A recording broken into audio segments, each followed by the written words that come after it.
Shall we sing along for the folks at home? I don't think so. I think, Should we just let them enjoy it? yeah. Love to eat Turkey. turkey. I love you. Love to eat turkey, 'cause it's good. Love to eat turkey like a good boy should, 'cause it's turkey to eat. To eat? So good. It's so good. That clapping's messing my head up. Huh? I love it. He's the greatest. Appreciate it. But I was trying to think of the next line. I'm like, all I hear is clapping. I'm glad that made it onto the album. He's too. like my internal voice. Anyways, Come to life. They're all going to laugh at you. Yeah. turkey for me, turkey for you. Let's eat the turkey in my big brown shoe. Love to eat the turkey at the table. I once saw a movie with Betty Grable. It's just so ridiculous. Yep. So good. The whole album is great. It really is. 50 million Elvis fans can't be wrong. Turkey, lurkey, do, and Turkey lurkey dock. I eat that turkey, then I take a nap. All right. That's enough of that. However, all of you should listen to the Adam Sandler comedy album. They're all gonna laugh at you today on That Thanksgiving. is one of the best albums ever. It'll make your soul happy. Mm-hmm. Like I said, it's Adam Sandler to me is like my internal voice has come to life in a being. I feel so deeply all of those things that he talks about. And on Christmas, we'll have to play. Oh, my God. On our 100th episode, we'll have to play the Hanukkah song. Oh, yeah, because that'll be the start of Hanukkah. That's right. Yeah. If we don't mess it up, We can't- were going to run through my neighborhood and deliver dreidels to people. in a slingshot through their windows. That's terrible. I actually meant like doing something nice for my neighbors. Dreidel this, mother Wow. funners. Mother funners. I'm Misty. And I'm Ike. For the next 15 minutes, We're going to debate pop culture. my background's in music. My background's in film, I know the topics beforehand. and I don't. We check the internet for the facts, And ruin it with opinions. from pop rocks in your lunchbox. To Happy Meal toys and swatch clocks. Happy Thanksgiving, Misty. Happy Thanksgiving, I would turkey face. I would like to give thanks Okay. for this show and for our executive producer, Mr. Jeremy Robinson, Yep. and for you and our friendship. Yep. And it's the best ship. Friendship is the best ship, It is. even when it's sinking into the deep, dark abyss of the ocean of doubt. Well, I don't know why I went dark there for a second. Good morning, everybody. Wow. Good morning. It's It's Thanksgiving. Yeah. So y'all just sitting around your house by yourself, Turkey lurkey dee. about to have a turkey sandwich. Lurkey dock. Whew. What do we want to talk about today? I'm going to talk about something really fun because today's Thanksgiving. Yep. And Thanksgiving, people like food. Thanksgiving cats. Nope. What if we ate cat instead of turkey on Thanksgiving? Yuck. And it was live like sushi. Stop it. Here, Ugh. kitty, meow. 15 minutes. No. Let's go. No. Today we're going to talk about famous foods that are named after people. Oh, okay. Yeah. I didn't see that coming. I know you didn't. I got you on that one, didn't I? Is it going to be just a collection of sandwiches? No. Why would it just be a collection of sandwiches? Because that's what the first thing that comes to my mind is like, that's the so-and-so, and it's a sandwich. I can't Oh, even- no. I mean actual foods, like a Waldorf salad. There's a reason it's a Waldorf salad. Because they served it at the Waldorf? It was created at the Waldorf Astoria. Oh my gosh. And it was made as a joke for a really picky customer. I'm about to educate myself. Do it. One of my favorite breakfasts. Yeah. Eggs Benedict. Yeah. Tell the story. It's a good one. I'm just clicked on the list. I'm reading this cold, folks. Here we go. But everybody knows how much of a cold reader I am. Yeah, he's a good. He reads really good. Okay, pick a voice for me to read it in. Your Lucky Charms voice. Lucky Charms. Magically delicious. Irish. Food historians agree that this famous brunch dish has its roots in the well-heeled, I can't do it. Sorry, No, I you can do one can't. thing or the other. Well-heeled dining culture of the late 19th century New York, but its actual origins are hotly contested, with a number of Benedicts having claimed it as their own. Whoever first thought of it, it remains, for me, far and away the best hangover cure. Stop it! Just get to the facts. A billowing mass of buttery softness that restores equanimity to the most battered psyche. And of course, its obligatory accompaniment. You're just masturbating with words right now. Basically, yeah. Like Goes jizzing good, all over the Goes good internet. with a Bloody Mary. Cool. Doesn't tell us who did it. Doesn't tell us who did it. Yeah. Beef Wellington. Oh, George Jessel invented the Eggs Benedict. Okay, I was like, Sorry. Beef Wellington. Beef Wellington was created for the first Duke of Wellington. He's a British hero of the Battle of Waterloo. And he liked his beef with pate, mushrooms, truffles, and Madeira sauce, all encased in a pastry crust. So they named it after him. And that is Beef Wellington. Have you ever had Oyster's Rockefeller? I have. And they're delish. I never have, and I'm now seeing a picture of it, and it looks like the equivalent of what they would do deviled eggs with oysters. Kind of, yeah. So they whip them up and like... They're pretty good. It's really the only way I like oysters. It's seeking an alternative to the hard-to-come-by French escargot. Chefs at Antoine's restaurant in New Orleans created the dish. Baked oysters topped with a buttery green sauce and breadcrumbs. Yeah. That I've sounds actually eaten at fucking Antoine's. awesome. And it's incredible. Wow. It's my, New Orleans is my favorite food city in the world. I was Like, going you could go there and just eat yourself to death. Do you have one? Because I have one I want to look up. I want to look up General Tso's chicken. Look that one up. That's a good one to look up. It's definitely a good one. What do you got? I have chicken tetrazzini, Okay. which was named for the operatic soprano Luisa Tetrazzini, who is also called the Florentine Nightingale. Sorry. She went to perform a show in San Francisco and went to a restaurant and after her show and asked for these things to be put together. And so they named it chicken tetrazzini. Well, look at that. Yeah. General Tso's chicken. Yeah. Pronounced. Oh, that's so dumb. Pronounced TSWO. General Tso. Yeah. It's General Tso, I think. Well, here, yes, that's what we call it. Well, here's the funny thing about here. It's a sweet deep fried chicken dish that is served in North American Chinese restaurants. Yeah, They not- don't serve it nowhere else. They don't. They don't fry up their chicken. God, no. No, we're the only people that do that. But they've associated it with the Zhu Zongtang, a Qing dynasty statesman and military leader, although there's no recorded connection to him, nor the dish known in Hunan. Hunan. Well, look at that. I've That's been like to the Hunan. that's like the McDonald's of Chinese food. It here. kind of is, yeah, definitely. Interesting. I got one for you. Yep. Beef stroganoff. Ooh. It's a 19th century Russian dish and named for Count Stroganov. They were going through a food depression in Russia. And this was something, it basically is one of those things like you look in your refrigerator and go, what can I make with the 3 things I have in my refrigerator? I love that game. Me too. I'm so good at it. And that's what was created, and it became one of the Count's favorite dishes. So they named it Beef Stroganoff. Do you know who the Reuben is from the Reuben sandwich? I've heard the story before, but I don't remember it.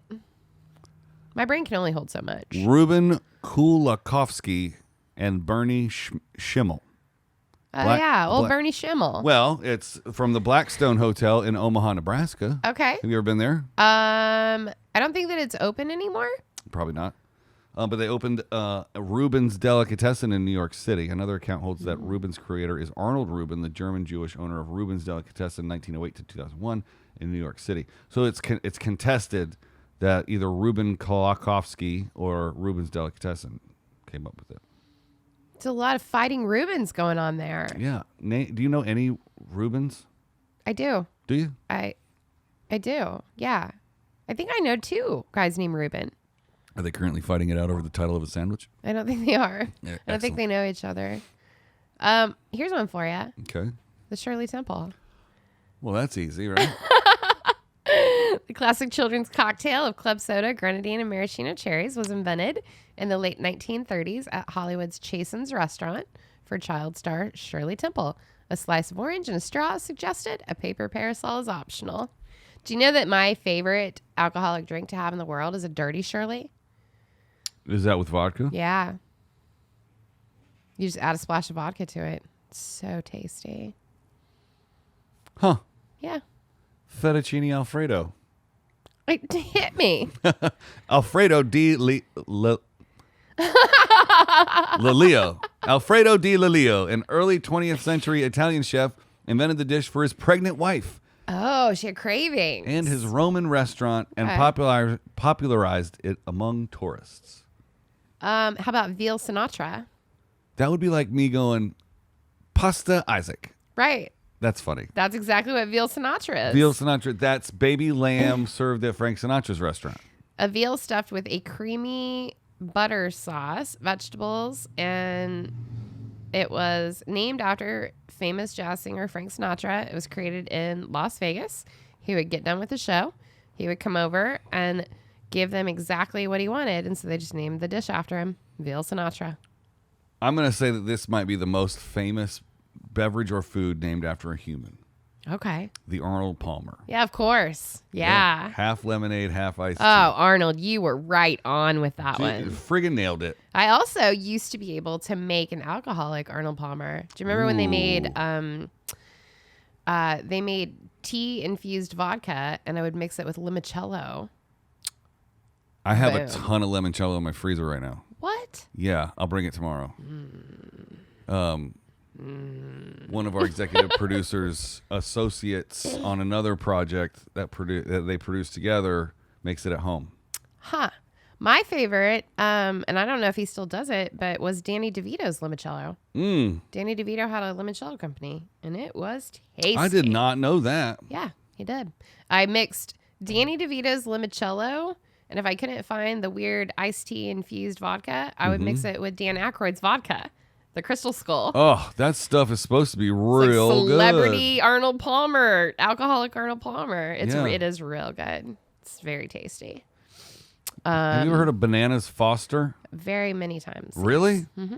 It's named after It's Richard. on fire when they bring it to your table. Oh, They that's light it the on fire. flaming banana. Yeah. It's named after Richard Foster, regular customer and friend of the New Orleans restaurant Brennan's owner, Owen Brennan. Yeah. This is fascinating stuff. I know, right? It's fun for a Thanksgiving. You know, people are Yeah. eating and fooding. What about the Granny Smith apple? Named after Granny Smith. An apple originating in Australia, not Austria, Okay. from 1868 from a chance seeding propagated by Marie Ann Granny Smith, hence the apple is named after her. Australia they do nothing but bring great things. Earl Grey tea. I do know about Earl Grey tea. Do you know what made it famous? It's the tea that we dumped in the harbor, right? That could very well be the case. But in Star Trek The Next Generation, Okay. Captain Picard would go up to the food replicator and say, With tea. Earl Grey. Earl Grey, hot. Okay. And it was named after Charles Grey, 2nd Earl of Grey, Viscount Howick, and British Prime Minister. Minister.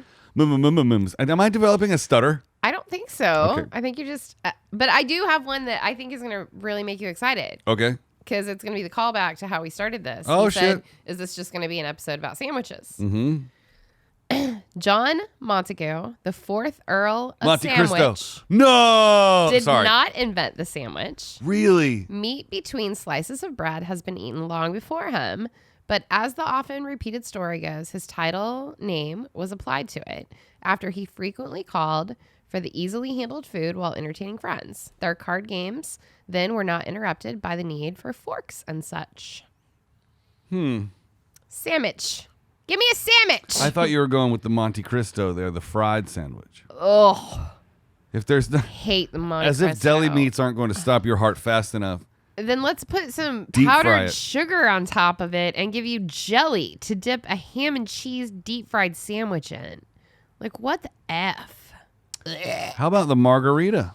Tell me about the margarita. There are many claims for the name of this tequila lime orange liqueur cocktail. Dallas socialite Margarita Samus said she invented it in 1948 for one of her Acapulco parties. What's an Acapulco party? Is that like some weird, like, down south sex party? It's a really nice way to say we're having a racist party. Oh, ew. Like it's like Mexican night. Oh. Acapulco, like we're on the islands of Acapulco. Like, I'm glad we just changed it to Taco Tuesday. yeah, I could be totally wrong about that too. No, that sounds about right. Enrique Baste Guertes claimed he invented it in Tijuana in the 1940s for Rita Hayworth. Hayworth's real name, wow, was Margarita Cancino. I did not know that Rita Hayworth was Latin at all. Yeah. Another story connects the drink to her during an earlier time when she was dancing in Tijuana nightclubs under that name. Interesting. I did not know that. Carlos Herrera said he created it and named the cocktail in his Tijuana restaurant in 1938 to 1939 for Majori King. Miss King was reportedly allergic to all alcohol except tequila and had asked for something besides a straight shot. That's like when I say I'm allergic to tomatoes. I'm not. I just don't like them. She didn't like anything but tequila. Ooh. Nevada bartender Red Hinton said he named the cocktail after his girlfriend Margarita Mendez. So there's 3 origin So stories. many. There's Like, some margarita drama going on. there is in some there. margarita drama. And here's the other thing. Margarita pizza doesn't have nothing to do with no margarita drink. It sure doesn't. Margarita, that basically just means red. Mm-hmm. It means tomatoes and red sauce and cheese, and that's it. Do you know where the origin of Bloody Mary came from? No, but tell me, because I love Bloody Marys. A popular cocktail containing vodka, tomato juice. You love Bloody Mary, but you don't like tomatoes. Nope. I like the texture of tomatoes. Oh, so it's not a They're taste. icky. It's not. It's a texture thing. They're lumpy and smushy. It's lump. It's lump. Stop. A popular cocktail containing vodka, tomato juice, and usually other spices or flavorings named after Mary, Queen I of England. Oh, interesting. Why, though? That's all they got. She just liked it? That's just the way she asked for her drinks. Mary Jane is a peanut butter and molasses candy bars developed in... That is not what I thought that was. Never mind. I'm going to keep scrolling. Do you want to know about Dom Perignon? Yes. Dom was a French Benedictine monk, expert winemaker, and developed the first true champagne in the late 17th century. Chicken Picasso. Not chicken piccata, chicken Picasso. It's a creamy chicken dish that was named after Pablo Picasso because he enjoyed it while he was painting. I just blew my own mind right now. Tell me. I like it when you blow your own mind. If you had to guess what my favorite, just all around go-to food was, what would you say? That's right, nachos. Oh, okay. Yeah.